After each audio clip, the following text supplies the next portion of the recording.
ಬ್ರಿಟಿಷರು ಸುಮಾರು 300 ವರ್ಷಗಳಕ್ಕೂ ಜಾಸ್ತಿ ಭಾರತವನ್ನು ಆಳ್ವಿಕೆಯನ್ನು ಮಾಡ್ತಾರೆ.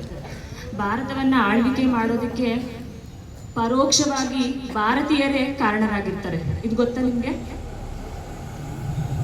ಏನಪ್ಪ ಅಂದರೆ, ಭಾರತ ಸಂಪದ್ಭರಿತವಾದಂತಹ ರಾಷ್ಟ್ರ, ತುಂಬ ಶ್ರೀಮಂತವಾದಂತಹ ದೇಶ. ನಮ್ಮ ದೇಶದಲ್ಲಿ ಇದ್ದಂತಹ ಸಂಪತ್ತನ್ನು ದೋಚುವ ಸಲುವಾಗಿ ಫ್ರೆಂಚರು, ಡಚ್ಚರು, ಪೋರ್ಚುಗೀಸರು, ಬ್ರಿಟಿಷರು ವ್ಯಾಪಾರ ವ್ಯವಹಾರವನ್ನು ಮಾಡುವ ಸಲುವಾಗಿ ಭಾರತಕ್ಕೆ ಎಂಟ್ರಿಯನ್ನು ಕೊಡ್ತಾರೆ. ಅವರು ಭಾರತಕ್ಕೆ ಎಂಟ್ರಿಯನ್ನು ಕೊಟ್ಟು ಸುಮ್ಮನಾಗಲಿಲ್ಲ, ವ್ಯಾಪಾರ ವ್ಯವಹಾರವನ್ನು ಮಾಡಿಕೊಂಡು ಸುಮ್ಮನಾಗಲಿಲ್ಲ, ಬದಲಿಗೆ ಎಲ್ಲವನ್ನ ಗಮನಿಸ್ತಾ ಹೋಗ್ತಾರೆ.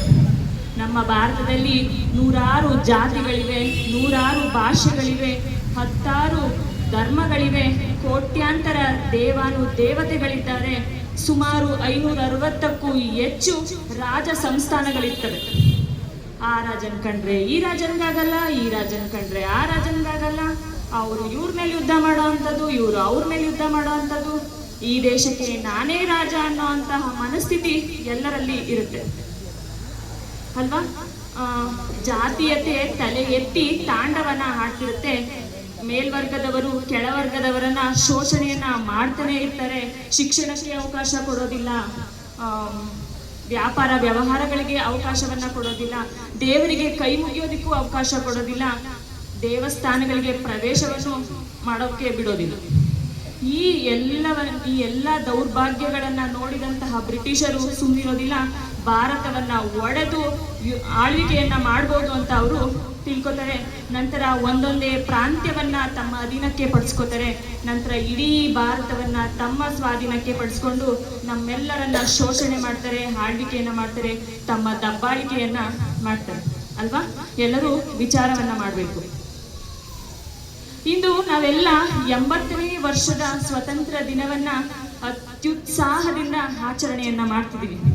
ಆದರೆ ಸ್ವತಂತ್ರ ಸ್ವಇಚ್ಛೆಯಲ್ಲ, ಆತ್ಮವಿಶ್ವಾಸದಿಂದ ದೇಶ ಪ್ರೇಮವನ್ನ ಹೊಂದಿ ಬದುಕುವಂತಹ ಹಕ್ಕು, ಇತಿಹಾಸದ ಋಣವನ್ನ ತೀರಿಸುವಂತಹ ಪವಿತ್ರ ಕರ್ತವ್ಯ ಅಲ್ವಾ?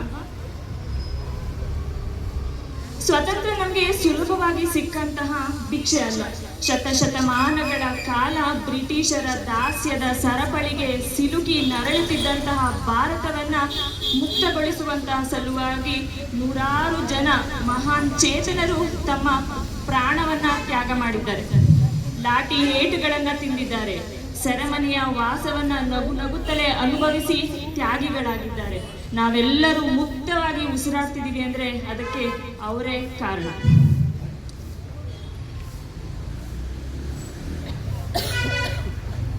ಮಹಾತ್ಮ ಗಾಂಧೀಜಿ, ಸುಭಾಷ್ ಚಂದ್ರ ಬೋಸ್, ಭಗತ್ ಸಿಂಗ್, ಬಾಲಗಂಗಾಧರನಾಥ ತಿಲಕ್, ಜವಾಹರ್ಲಾಲ್ ನೆಹರು, ಸರ್ದಾರ್ ವಲ್ಲಭಾಯ್ ಪಟೇಲ್, ಲಾಲ್ ಲಜಪತ್ ರಾಯ್, ಚಂದ್ರಶೇಖರ್ ಆಜಾದ್, ಗೋಪಾಲಕೃಷ್ಣ ಗೋಖಲೆ, ಮಂಗಲ್ ಪಾಂಡೆ, ರಾಣಿ ಲಕ್ಷ್ಮೀಬಾಯಿ, ಸರೋಜಿನಿ ನಾಯ್ಡು, ಅರುಣ್ ಹಸಫ್ ಹಾಲಿ, ಕಸ್ತೂರಬಾ ಗಾಂಧಿ, ಉಷಾ ಮೆಹ್ತಾ, ಹೀಗೆ ಈ ಎಲ್ಲ ಮಹನೀಯರು ತಮ್ಮದೇ ಆದಂತಹ ರೀತಿಯಲ್ಲಿ ಭಾರತೀಯರನ್ನ ಒಟ್ಟುಗೂಡಿಸಿ ಬ್ರಿಟಿಷರ ವಿರುದ್ಧ ಚಳುವಳಿಗಳನ್ನ, ದಂಗೆಗಳನ್ನ, ಸತ್ಯಾಗ್ರಹಗಳನ್ನ ನಡೆಸ್ತಾರೆ. 1957ರಲ್ಲಿ ಪ್ರಥಮ ಸ್ವಾತಂತ್ರ್ಯ ಸಂಗ್ರಾಮ ಅಂದ್ರೆ ಸಿಪಾಯಿ ದಂಗೆ ಬ್ರಿಟಿಷರ ಎದೆಯಲ್ಲಿ ನಡುಕವನ್ನ ಹುಟ್ಟಿಸುತ್ತೆ. 1919ರ ಜಲಿಯಾನ್ ವಾಲಾಬಾಗ್ ಹತ್ಯಾಕಾಂಡ ಸ್ವತಂತ್ರ ಹೋರಾಟಕ್ಕೆ ಮತ್ತಷ್ಟು ಆಕ್ರೋಶವನ್ನ, ಸ್ಫೂರ್ತಿಯನ್ನ ತುಂಬುತ್ತೆ. 1930ರ ಜನವರಿ 26ರಂದು ಲಾಹೋರ್ ಅಧಿವೇಶನದಲ್ಲಿ ಪೂರ್ಣ ಸ್ವರಾಜ್ಯ ನಿರ್ಣಯವನ್ನ ಕೈಗೊಳ್ಳಲಾಗುತ್ತೆ. ಮಹಾತ್ಮ ಗಾಂಧೀಜಿಯವರ ನೇತೃತ್ವದಲ್ಲಿ 1942ರಲ್ಲಿ ನಡೆದಂತಹ ಭಾರತ ಬಿಟ್ಟು ತೊಲಗಿ ಚಳುವಳಿಯಲ್ಲಿ ಬ್ರಿಟಿಷರು ತಮ್ಮ ಅಂತ್ಯಕ್ಕೆ ನಾಂದಿಯನ್ನ ಹಾಡ್ತಾರೆ. ಆನಂತರ 1947 ಆಗಸ್ಟ್ 15 ನಡು ರಾತ್ರಿಯಲ್ಲಿ ಬ್ರಿಟಿಷರು ತಮ್ಮ ಆಡಳಿತವನ್ನ ಅಂತ್ಯಗೊಳಿಸ್ತಾರೆ. ಭಾರತ ಸ್ವತಂತ್ರವಾಗುತ್ತೆ. ಆನಂತರ 1950 ಜನವರಿ 26ರಂದು ನಮ್ಮದೇ ದೇಶದ ಸಂವಿಧಾನ ಜಾರಿಗೆ ಬರುತ್ತೆ. ಇಡೀ ದೇಶ ಗಣರಾಜ್ಯವಾಗುತ್ತೆ. ಈ ನನ್ನ ಮಾಹಿತಿ ಎಲ್ರಿಗೂ ಇಷ್ಟವಾಗಿದೆ ಅಂತ ಬಯಸ್ತಾ ನನಗೆ ಮಾತನಾಡೋದಕ್ಕೆ ಅವಕಾಶ ಮಾಡಿಕೊಟ್ಟ ತಮ್ಮೆಲ್ಲರಿಗೂ ಧನ್ಯವಾದಗಳು.